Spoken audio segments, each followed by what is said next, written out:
And what's going on, everybody? Dr. Chris Featherstone here for yet another episode of Unscripted. Please excuse the delay there, but we are ready to rock and roll. What's that, Technical East? difficulties. Yes, definitely. There'll be some technical difficulties. People are calling me and everything, man. I'm just getting to that. All right, so we got EC3. Do you have your belt with you? That's the question, man. No, I don't have my belt, but I do Whoa, have How whoa, dare whoa, whoa, you? whoa, heavyweight whoa! champion. I've got, Nice, I've got. nice. Man, how do you just explain to me how you're feeling right now, man? You are among the elite. Yeah, I mean, to have your name recorded in history, in the lore, in the nostalgia of one of We only wrestling, see half the belt, man. I want to see that. We want to see the whole thing. Give one of do the. There you go. There you go. yeah, where was Yes, I? Talking about myself. That's right. yes, yes. Yes, to have my name in the annals of history, of lore, of the nostalgia, of the prestigious and fine National Wrestling Alliance, to be listed amongst the greats, and then to therefore be on the path to surpass these greats by becoming the greatest NWA World Heavyweight Champion of all time. I'm feeling pretty good, and it's Well, good to have wait a minute, another wait a Bill. minute, wait a minute. So all the past champions. Yeah. So let's take people like Jack Briscoe, Oh yeah. Dory Funk Jr., A Terry better Funk, arm Ric drag than Jack Flair. Briscoe. I got a better headlock than Dory Funk Jr.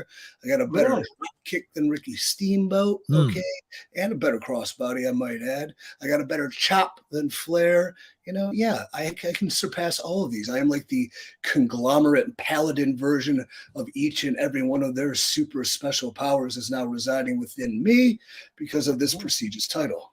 Wow, Very interesting. impressive. Very, very I mean, impressive, man. Very maybe. impressive. So If they put EC3. you, Go ahead, Bill.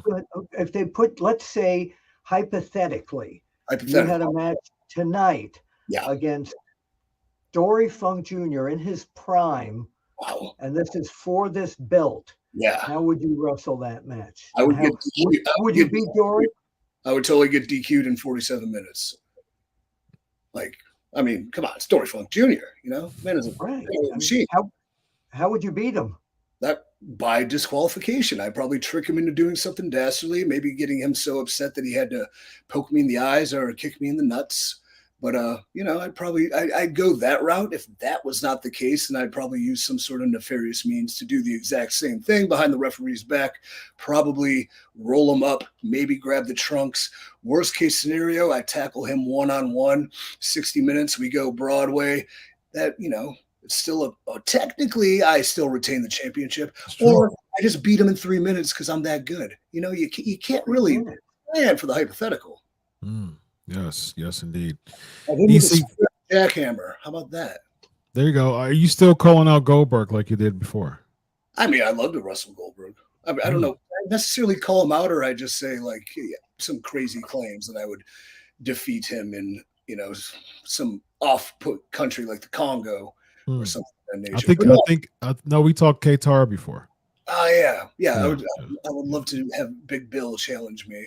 Yes. I would love to see him come to the ring wearing the black and white gear he had in the early WWF run. I'd like to see him throw some air punches in one giant crescent kick. I'd like to see him go like that, and then I would like to move out of the way of a spear and then hit him with my finish and defeat him.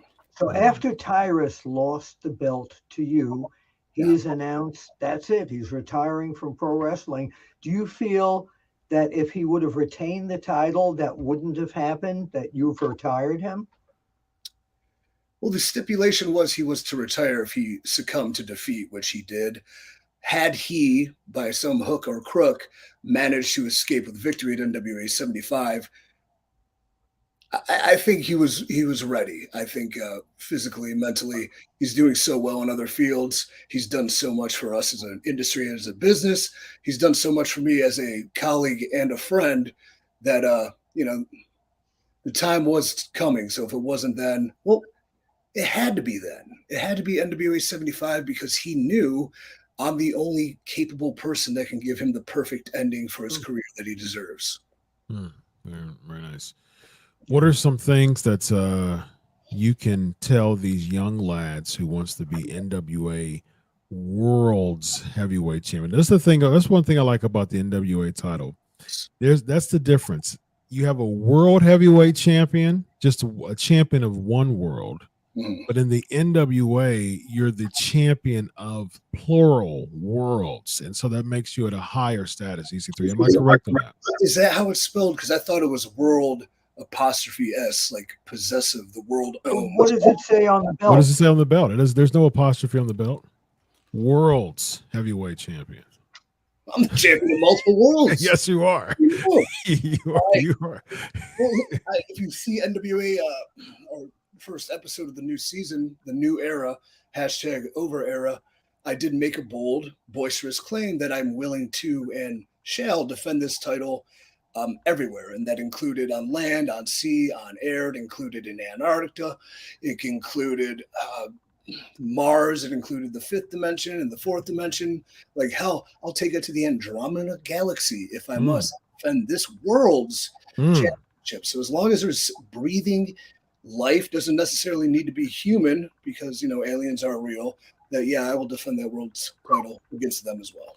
Very nice. Okay, so but beside Ricky Morton, who are some of the other legends of pro wrestling that are making the National Wrestling Alliance come back full force again? Ricky does what he does backstage and what he does in the ring and what he does mentoring his son, and Ricky's just a welcoming presence and just one of the best guys on the planet. So shout out Ricky Morton. Behind the scenes, you're going to have a Pat Kinney running, talent relations, and he's a very, very, very smart and Simon Diamond. Pat Kinney. Yeah, very nice. He's really great as a locker room leader. He's a boss you can talk to about anything, a man you can trust. And I'm not just saying that because I'm the world's champion and, he's responsible for me being that. But I'm also saying that because I believe it and it's true and it's honest. He works hard. He appreciates hard work. He appreciates talents. He's not afraid to step outside the box, so to speak. Talent that want to present themselves in the most engaging and entertaining way. Like he will say, it's not rocket science, and I think that gets lost in the shuffle. Another big legend, one of my personal favorites, is a producer and an agent's Dr. Tom Pritchard. Sure. So, he's very, very, very responsible for the success I had. He's probably my greatest coach, my greatest teacher. I don't think he knows how much he's meant to me in multiple aspects of life, but hopefully he does. And having him there and his insight and his genius is it's really good for young people to kind of get that experience, to have him kind of guide with his tutelage. Very nice, very nice. I just talked to Dr. Tom Pritchard recently, man. Very nice guy, man. He's one of my favorite people to do interviews with. So I second that. Yeah. So East, man, I'm proud of you, man. As a friend, we've built a pretty good relationship over the past 6 to 9 months, man, and I'm happy for you, man. Just like brother to brother, man. If I were to ever find a bride, I would invite you to the wedding. That's how close we've become, man. And that's do I get a guest invitation for that? Or? You're gonna marry us, Oh, that's good. Okay, so you have you're the world's heavyweight champion. And right. Last night we just got done seeing the world's heavyweight champion of WWE, Seth frickin' Rollins. Mm-hmm. You defending your title, Seth Rollins in the other corner. What happens? Well, I'd probably kick out of his finishes because everyone else does. Okay. Having said that, no, Seth's he's been on top for so long, an amazing talent. Another guy that came through the FCW system that also has preceded that with great success and has trumped that great success with an incredible run in the WWE. He's one guy. We've only wrestled once, and that once was a practice match before a Raw in Louisville, just in front of agents, and we were both up on the road. Hey, you and you go. And we started working, and it was awesome for 5 minutes. And then I think he did a backflip off my back, and he kind of landed a little wonky. And so they're like, oh, they just cut it. So the only time I ever wrestled Seth Rollins was in front of basically nobody. But I'd love to do that in front of many people. I think that would be Seth Rollins, Derek Bateman, and Johnny Curtis versus Antonio Cesaro, Dean Ambrose, and Damian Sandow. I'm watching the match right now. Yeah, 6-man tag. Yeah, I remember that match too because FCW. I had a great hot tag, a great comeback, and then I got beat by Cesaro. That was a good match. More NWA here is Colby Carino has taken the NWA World Junior Heavyweight Championship from the very convinced that he'd never lose Kerry Morton, the son of Ricky Morton. Totally different personality. We were backstage a couple weeks ago, and I'm sitting next to Kerry, and the phone rings, and sure as hell, you know what the name was? Who was that? Bill Apter. How about that? Yeah, I know that guy. Yeah, it was me. Yeah. And then he gave it over to him, and he started yelling about him for something. But yeah, Kerry's got a huge, bright future. He can lose, obviously. I've beaten him, and obviously he lost to Colby. Colby, I'm a very big advocate for. I really like his style. I really like what he can bring to the table. I truly believe that he would be somebody that can make something as simple as a headlock a devastating finisher. And why I say that is just because I had this crazy idea I pitched a year and a half ago, and I'd love to see it come to fruition. But regardless, he works hard and he goes hard. And I think what NWA needs to do is focus on building within like a youthful movement of people that get it, that understand psychology, that understand character, that understand physicality with purpose, I like to call it, as opposed to just, moves and bull. But like young core that can really bring up, and then I'm pretty much the perfect leader for them. So he says if there's one free agent that you would want to come into NWA and compete against, who would it be for the world's heavyweight championship? So are they currently a free agent, or just somebody became available? Somebody currently a free agent. That means CM Punk. Oh, yeah. Well, I mean, obviously CM Punk, the Chicago ties, the Billy Corgan, CM Punk would be a fantastic challenger to his feet to me. At the end of kind of, there's a lot of hoo-ha and speculation and roundabout talkings about the dealings within his previous employer and, his previous executive, like whatever. What I do think about him is that he is dynamite in the ring and dynamite on the microphone that we can definitely draw a lot of intrigue, and I'd be him too. CM Punk versus EC3. I think that would be a great place for CM Punk. I agree. Throwing that out there to have him come in would be a game changer, and I think our locker room has a more professional atmosphere sometimes. So I don't think the shenanigans, tomfooleries of the intertwinings and dramatics would take place as much as people striving to be the best version of themselves, and the best version of anybody is EC3 as the world's heavyweight champion. #Overman. Historically, the NWA belt has come through WCW and then TNA, which is where you were for quite a long time there. What about making an impact back in TNA with the National Wrestling Alliance Championship? The collaboration is what creates great art. Collaborative efforts is what can really, change the game, so to speak, of this industry. And I think any collaboration with any promotion would be wonderful. And I think for myself to return again, a world's heavyweight champion, the real world's heavyweight champion this time, to an Impact Wrestling, I mean, I would love to do it. I just don't know if I want to do it alone or if I want to bring somebody with me. Invasion. No, just my aunt. I just bring my aunt. Yeah, I think that'll work. Yeah, I think your aunt will work. So passe. Like, what are we trying to fight for? What are we taking over? Right. This is invading that. What are we doing? Fighting for 50-50 booking, and like these guys can't lose or these guys can't lose, so we make sure these guys, what are we fighting for? And an invasion. TV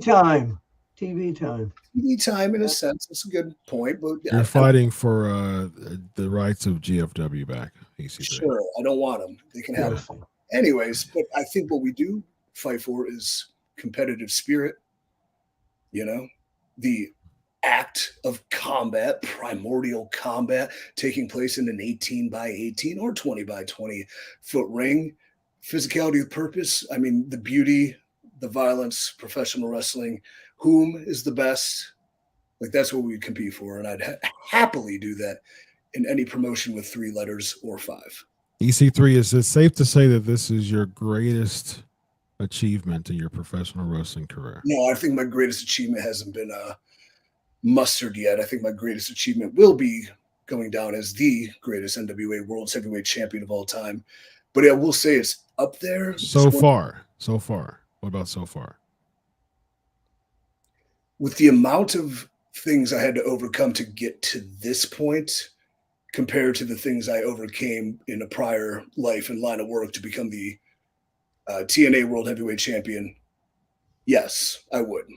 At this point, I think the honor, the history, the prestige of this is one thing, but also being the one that has to bring forth a new era, an NWA 2.0, so to speak, to have that thrusted upon me, that great challenge, that daunting task. Yeah, that's the most important thing I'm going to have to do in this industry. Indeed. Who are these sharks surrounding you going after this NWA title currently? I don't know, probably everybody. Like some of the names there. Yeah, they can't tackle the Great White. They got to step the game up. I mean, who would be coming for this NWA championship? Right off the bat, I'm going to say Tom Latimer.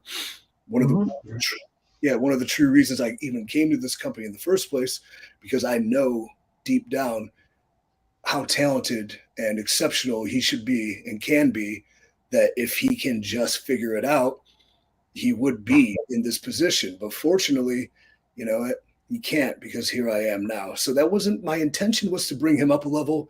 In hindsight, I realized, no, nobody can be on my level. So that's why I'm the champion. That's why he'll be a challenger and a worthy adversary, certainly. But, who else would be a shark, Bill? Trevor Murdoch? Yeah, Murdoch, big, burly bastard, throwing haymakers and clotheslines. I love barrel-chested, big, meaty men. So I'd be totally down with Trevor Murdoch. Big, meaty man slapping meat, like Knox as well. And me, right. ultimate faux pas in professional wrestling. I'd be into Mike Knox. Mm-hmm. Honestly, he's a guy, another big, meaty, slapping man. Mm-hmm. But another guy who has had such a long tenured career, who still hasn't had that moment for himself. Now, he's not going to get it at my expense, but to offer him the opportunity to, that'd be cool. Let me look around a little bit. Like, there's a lot of young guns coming at it. Like, I can see anybody in the Southern Six coming after it, but I think they need to hone their craft into kind of the top of the mid card for a while before they're ready for this. Very nice, very nice. There's Nick Aldis is someone who's just kind of around, and we're seeing what's possibly next for him. There's different areas that he may go. I thought he was an agent. He may be an agent, or he may not. It's a handshake deal. Yeah. What about Aldis? Yes. You say one thing and they report it as fact. Got it. Yeah. The sheets are 100% correct all the time, EC3. You know that. Like Stanford Cologne. No, this I got from one of my sources. So there's nothing. Hey, Nick. There's nothing set in stone yet. Okay. So tell your source, Nick. Good to hear from Nick, your source, Nick. Having said that, never give my sources away. Yeah, you would not reveal your source, Nick. I get it. No, but having him, he did quite a bit to bring this title back to a prestigious level, to put on the map, and with the NWA in its infancy, or the new version in its infancy, bringing it up, that I would welcome that challenge very much. I think that'd be incredibly good business. Indeed. Yes. Yeah. It would be strictly business. Strictly business. That's pretty cool. Other than you, who was your NWA hero? When you go back and look at the greats, was there that one guy that you said, I want to be like him? Who was it? I said exactly that, Bill. I remember being a young child going, that's who I want to be. and then I want to beat him too. That's a man named Sting. Sting. Yeah, I knew you were going to say Oh, that. yeah. Yeah. Right behind me, actually. No, that's Bruno. That's Bruno. Sting was there. Yeah. You end up beating Sting, man. Is that the biggest win of your career, like as far as achievement wise? No, that'd be Kurt Angle was the biggest win for sure. Kurt Angle. So, are you amazed? Are you so amazed? A Sting win is over a Kurt Angle win? No, Kurt Angle wins over the Sting win. I mean, a Sting wins over. Please, before you ask the question, Bill, do explain why a Kurt Angle win. And again, Kurt Angle is one of the all-time greatest. In your eyes, why is a Kurt Angle win bigger than a Sting win? For me personally? Yeah, for you personally, yes. I would say the circumstances of the contest. Okay. The Sting match was a 8-minute television match, and then there was a throwaway tag team match.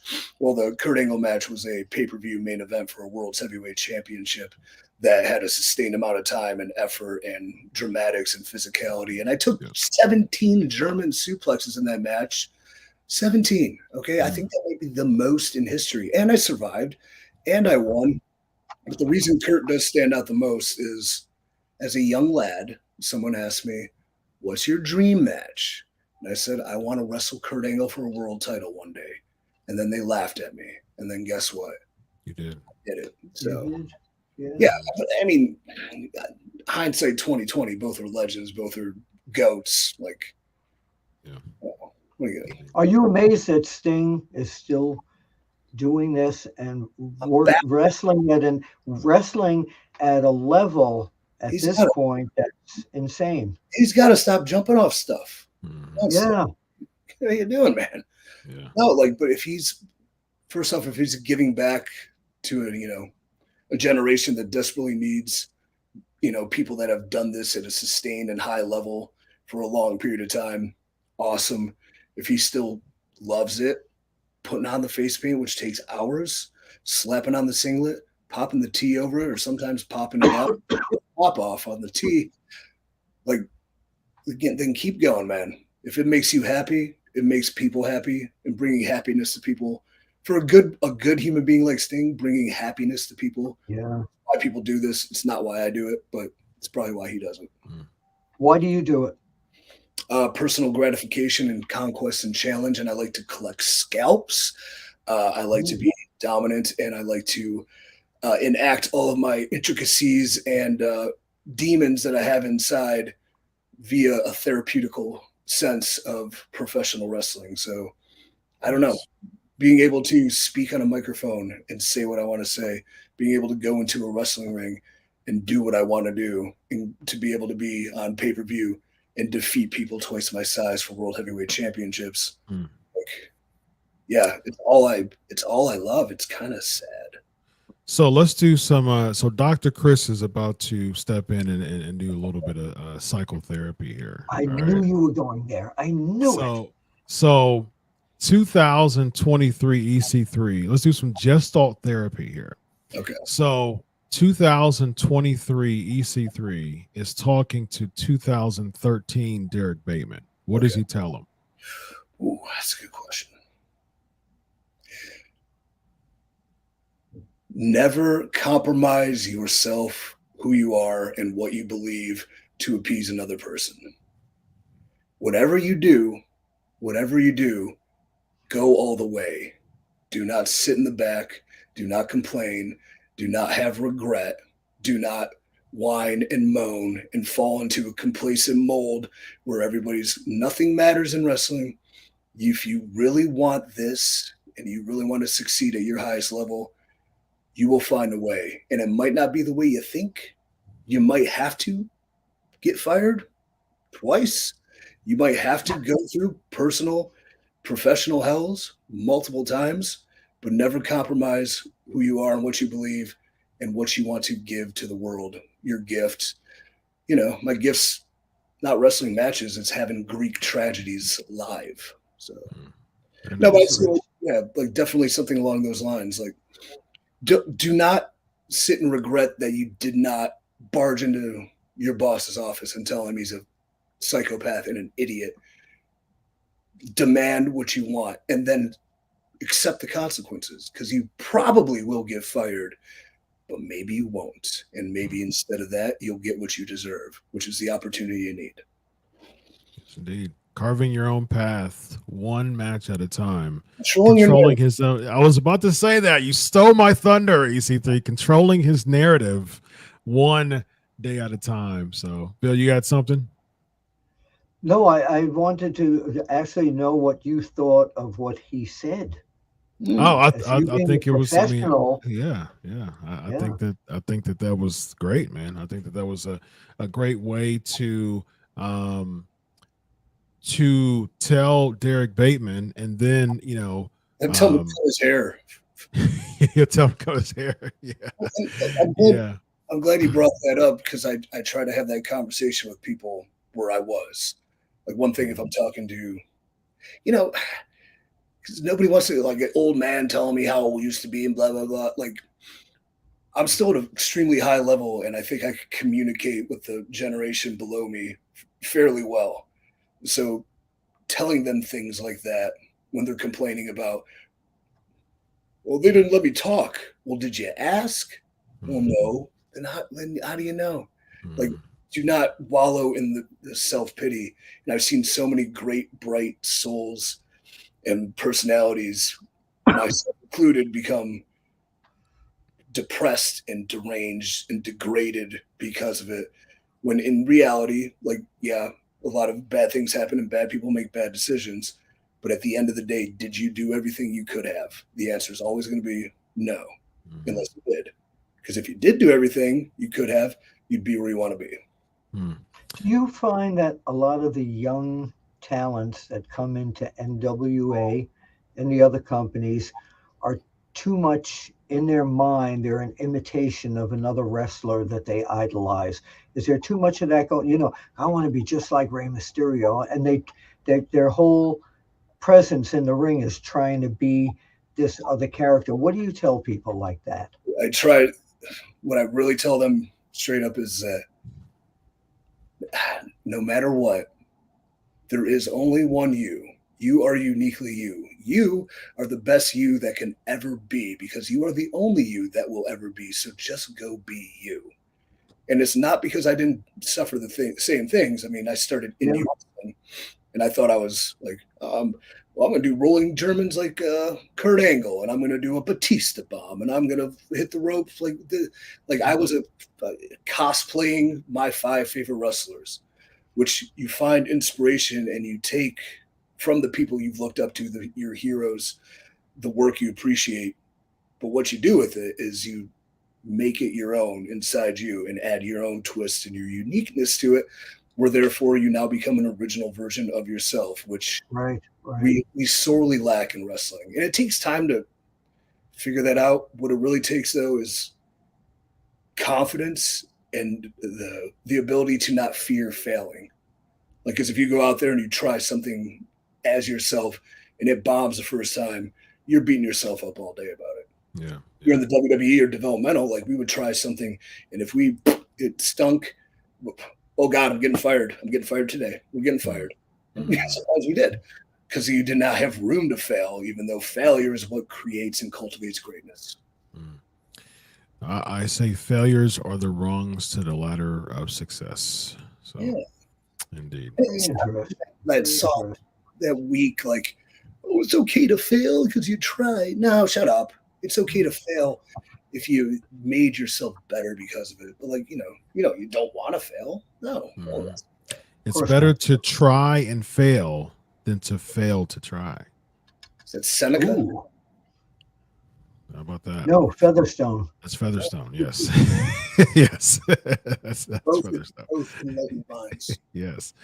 Thank you. All right. Let's do a 90-second lightning round. All right. Sounds good. Let's see here. 90 seconds, real quick. I'm just going to try to find some. Here we go. Which wrestler did you enjoy watching growing up, and who was on your Mount Rushmore of NWA champions of all time? Well, I started as a WWF fan, so my first wrestling man crush was probably the Ultimate Warrior. I wanted him to beat Hogan, that was for sure. Looking back on it, I think I made the wrong choice. Going from there, getting into, like, as I kind of grew up a little bit, I started liking the villains a little bit more. So I was into Rick Rude. I was into Mr. Perfect. Come Attitude Era. I mean, how do you not love Stone Cold as one of the greatest of all time? Then you had The Rock right behind him, and then you had like Triple H as like the great heel. So when you started appreciating work more, like, oh, he's such a good heel. But like, then Mick Foley, whose real story resonated so much so, you buy the book, you know who he really is, and that character isn't a character. That's a real person you're watching and you're respecting. Right. And then where we go after that, like then you get into like the work rate guys, so it's like Benoit's and Guerrero's, stuff like that. I got into, then you get the Cena, Batista era, and then Orton was one of huge influence. Like I think he's one of the best in ring easily of all time. Yeah, still is. And then here we are. As far as a Mount Rushmore of NWA champions, I would say it's going to be a Flair. I'm going to get you a Steamboat on there. I'm going to get you a Dusty. I guess I'm going to get you a Briscoe. Yeah, Jack. Or a Harley. Dude, you know what? I might take Harley over Steamboat in that sense.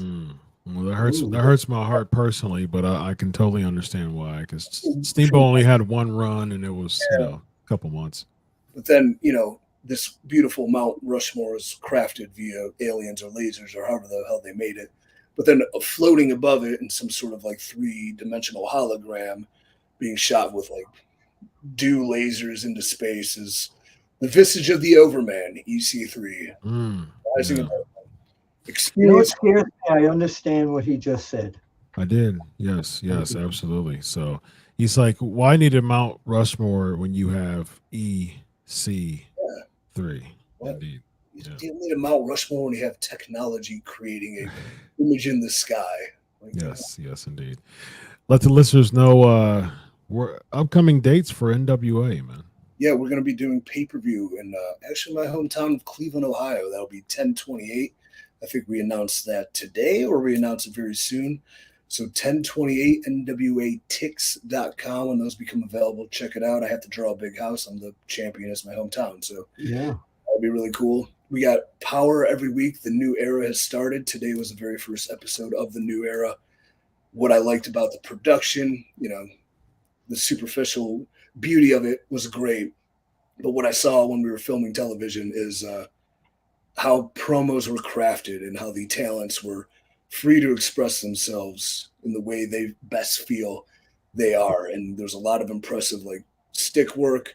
There's a lot of impressive in-ring work. And, these aren't 20-minute false finish matches all the time. Sometimes it's a 4 to 6 minute match with a clearly defined winner, but within that simplicity, there is a beauty, and that therefore creates compelling characters that can therefore go on and have these compelling matches with other compelling characters. And that is kind of the business. And I think we lose sight of that sometimes. Indeed. I have a real quick question here. Yes. Billy Corgan, tell us what it's like being around him, what it's like working for him, and what he brings to this whole picture. I love Uncle Billy. I firmly believe in him as a leader, and I believe in his vision.